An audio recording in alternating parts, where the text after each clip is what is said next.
From the Library of Congress in Washington, D.C.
School gardens are once again a hot topic in the news and on the bookshelf.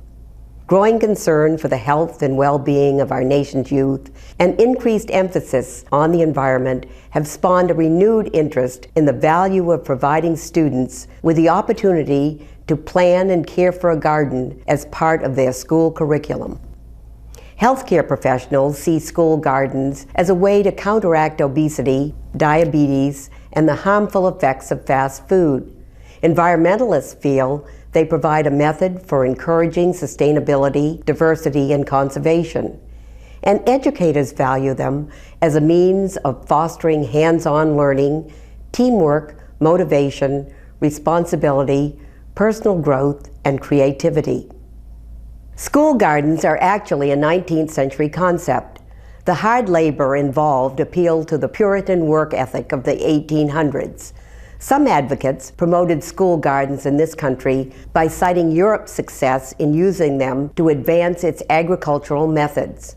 But it was primarily the 19th century views on the benefits of fresh air, physical exertion, and character building, as well as the basic educational aspects of nature study, that ignited the school garden movement here in America. Honesty, accountability, thrift, appreciation for public property, cooperation, a sense of pride, and self-respect were hallmarks of the garden experience. In 1902, Dick Crosby of the U.S. Department of Agriculture observed, "Teachers who have had experience with school gardens are almost unanimous in testifying to the good influence of the well-kept garden. Children develop a feeling for the beautiful. They become neater in their habits, less troublesome, kindlier. They take pride in keeping the schoolyard neat. And the influence extends beyond the school grounds to the homes. Children start home gardens, begin to adorn backyards, porches, and windows. The parents become interested, and the influence goes on and on." In 1904, Mrs. Fanny G. Parsons, a pioneer of school gardens in the United States, noted in a report of the first children's school farm in New York City, "City children are enclosed amid bricks, stone, concrete, trolleys, trucks, and automobiles, and are therefore alienated from their human birthright of trees, fields, and flowers." Through her gardening program at New York's DeWitt Clinton School Farm, Mrs. Parsons sought to save these city children. By 1910, the School Garden Association of America, civic and women's clubs, horticultural groups, and educational organizations joined the ranks of those promoting and supporting the school garden movement. In 1914, the federal government realized the educational potential of school gardens and created the Office of School and Home Gardening within the U.S. Bureau of Education. School gardens became a nationwide movement, and by 1918, every state in America had at least one school garden. To help schools develop their gardening curriculum, the U.S. Department of Agriculture provided the Office of School and Home Gardening with seeds, expertise, course guides, articles, and planting schemes. It also issued how-to pamphlets that enumerated what and when to plant, as well as the best ways to plow, fertilize, seed, mulch, and weed. These materials are well represented in the collections of the Library of Congress, along with a plethora of journal articles, personal accounts, progress reports, illustrations, photographs, and posters. They give us insight into the hearts and minds of educators and students of the time. As they worked in the garden, students learned that they could benefit or hurt the growth of living plants and organisms.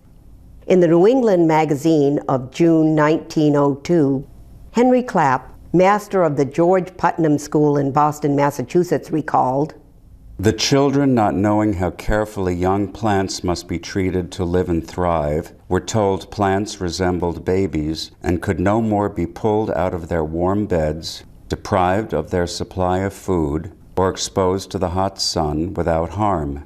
When the children saw their plants wilt, grow pale and sickly, and actually disappear from the beds, they had an object lesson worth hours of lecture." Educators expounded on the ways in which mathematics, language arts, geography, entomology, botany, landscaping, drawing, music, manual training, physical education, home economics, and nutrition could be incorporated into the school garden curriculum by linking them to garden tasks. For instance, in mathematics, students figured the size of garden plots, calculated the distance between rows for optimal plant growth, determined the number of seeds required, measured the depth of the soil for each seed type, computed the cost of seed, fertilizer, and garden implements, and calculated margins of profit and loss. By reading garden poems, stories, seed journals, field guides, and cookbooks, students satisfied the verbal and reading requirements of language arts. They honed writing skills by keeping planting journals, diaries, and lab notebooks, spelling insect and plant names, printing plant labels, and corresponding with seed and tool companies. In her article, School Gardens in Their Relations to the 3 R's, published in May 1905, Ms. Persis K. Miller noted, "The necessary business correspondence, brief though it may seem, is more in quantity than the average language book provides for, and it has what a mere textbook cannot furnish, namely the necessity of expressing oneself with clearness because a real thing is coming in answer to this letter. But the greatest difference is noticed in the attitude of the children themselves, in the interest and earnest effort that they put into these letters, which are going to a real somewhere to secure a real something." Students also composed articles for school newspapers and wrote compositions about various aspects of the school garden. Ms. Miller recounted, "More subjects for compositions were here than could be used. Were descriptive articles desired, the children were ready to describe any plant in their gardens or insect and bird visitor, and couldn't possibly say half they wanted to in the time given them." In some school districts, children submitted their compositions in competitions. A winning essay entitled "The Life of a Japanese Radish" was written by a 6th grader named Paul Roberts and was reprinted in a 1912 bulletin of the U.S. Department of Agriculture's experiment station. Written from the viewpoint of a radish, the composition showed imagination and considerable research effort on the part of its author. Here's an excerpt from the composition. "After I had been buried about 3 days, I peeped out of the ground. I was given water every day, and within 2 weeks my leaves were 3 inches in length. My body is between a white and a pale yellow. I ought to weigh about 15 pounds. Some of my family reached the remarkable weight of 40 pounds. Paul is very much interested in me and has taken good care of me and will take me out of the ground when Jack Frost comes again." Geographic principles were learned in the garden as students researched the origin of fruits and vegetables, observed the effect of climate and soil on the growth and development of plants, noticed methods of seed dispersal, and studied American cultural history and variations in planting customs. For example, a Native American custom called Three Sisters involved planting corn, beans, and squash together. Beans fixed nitrogen in the soil to help the corn grow, the corn stalks provided support for the bean plants, and the squash covered the ground like mulch while its prickly vines kept animals away. Students received valuable lessons in botany and entomology by learning the names, anatomy, and life cycles of garden plants and insects, detecting the role of earthworms in soil aeration, watching seed germination, observing pollination by bees and other insects, determining which insects ate which plants, and learning to recognize garden weeds. In his 1902 article in the New England magazine, Henry Clapp recalled, "The development of the young plants, each species in its own peculiar manner, excited the curiosity of the children. Many singular phenomena of plant growth, like, for instance, the bean's habit of coming out of the ground with the skin of the bean perched on the leaf, or the marked difference between the seed leaves and the first pair of ordinary leaves, interested them and sharpened their powers of observation." Students were introduced to landscaping fundamentals as they planned the school garden and made aesthetic and functional paths leading up to and around the school grounds and plants. Colorful vegetables and flowers beautifully transformed the schoolyards. In her article, School Gardens in Great Cities, in the April 1904 American Monthly Review of Reviews, Helen Christine Bennett described the making of the first children's school garden in New York City. Facing the Hudson on the west side of New York City is a piece of condemned land awaiting improvement. The most vivid imagination could not have conceived a more desolate spot than this was in the summer of 1902. Rows of tumble-down houses, piles of rubbish, stones, rags, and litter. In the center of this plot of ground, it was evident that something of more than ordinary importance was occurring. The children's ready minds, assisted by those of older brothers and sisters and by workmen from the Park Department of Manhattan, accomplished wonders. Stones and rubbish vanished. The hard earth yielded to the plow and harrow. Load after load of rich loam was brought. Walks were laid out and plots marked. Children planted the seeds given to them.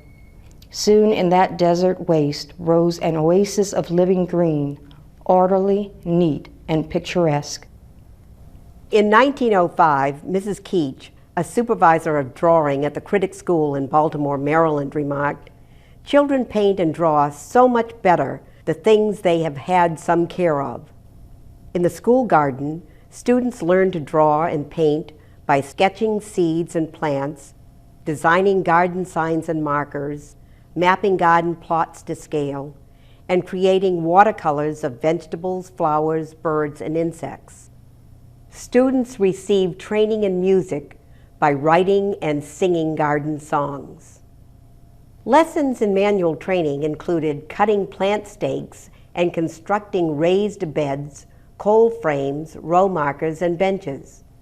Physical education departments recognized the value of tilling, hauling, digging, planting, and weeding for building and maintaining physical stamina. Henry Clapp noted, "No system of indoor gymnastics could have done so much for the health and strength and enthusiastic pleasure of the children in so short a time as did the work. The boys had ample opportunity to show their skill, strength, and helpfulness, and even the girls, after a 2 hours tussle with refractory sods, seemed in no way weary or discouraged." Students gained practical experience in home economics by cooking, canning, and preserving the fruits and vegetables they harvested. As they prepared the food they grew, students had an opportunity to add healthier foods to their diets and to learn the principles of better nutrition. The First World War gave a boost to the school garden movement. School gardens flourished as an integral part of the war effort and provided an important source of local food.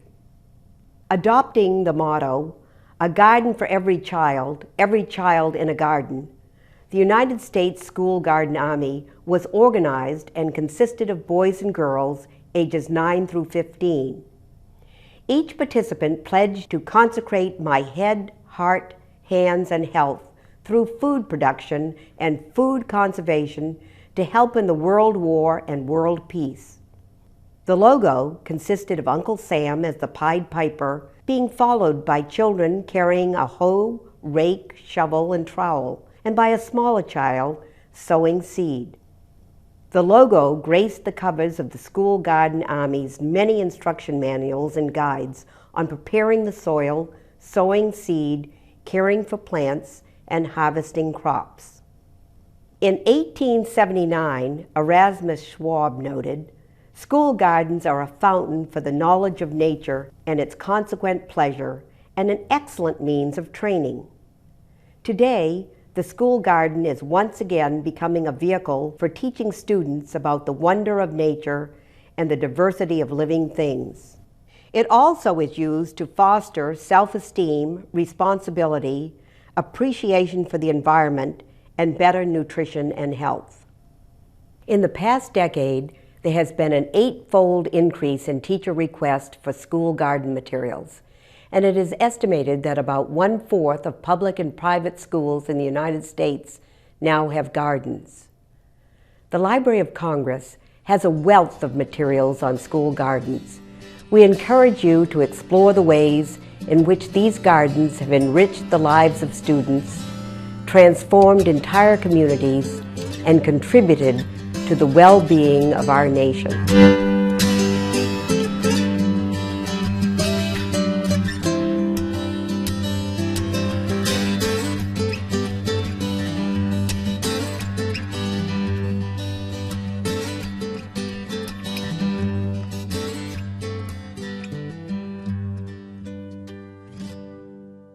This has been a presentation of the Library of Congress. Visit us at loc.gov.